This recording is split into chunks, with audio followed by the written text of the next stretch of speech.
میرپور خاص دستگیری welfare organization کی جانب سے درجنوں مستحق معذور افراد کو عید کی خوشیوں میں شامل کرنے کے لیے عید گفٹ تقسیم کیے گئے۔ مزید تفصیلات جانتے ہیں ہمارے نمائندہ محمد خرم قادری سے۔ جی خرم، کیا تفصیلات ہیں، آگاہ کیجیے گا۔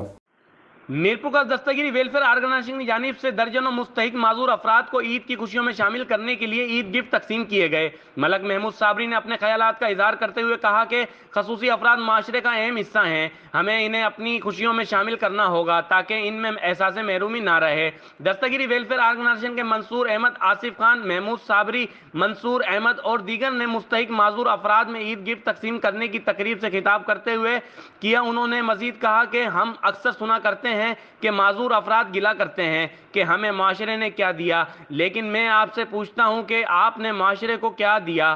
ہم عید کی بعد ایک پروگرام کرنے جا رہے ہیں جس میں خصوصی افراد کو معاشرے کا اہم شہری بنانے پر کام شروع کیا جائے گا۔ اس پروگرام کا مقصد یہ ہے کہ معذور افراد بھی معاشرے کو کچھ دینے کے قابل ہو سکیں۔ اس موقع پر 50 سے زائد معذور مرد خواتین میں 5,000 روپے عید گفٹ تقسیم کیے گئے۔ اس موقع پر محمود صابری نے شرکاء کو بتایا کہ جو مستحقین یہاں پہنچ نہیں سکے ان کے گھروں میں جا کر عید گفٹ کی رقم دی جائے گی تاکہ وہ بھی عید کی خوشیاں منا سکیں۔ کیمرہ مین حسین رضا کے ساتھ محمد خرم قادری، میرپور خاص۔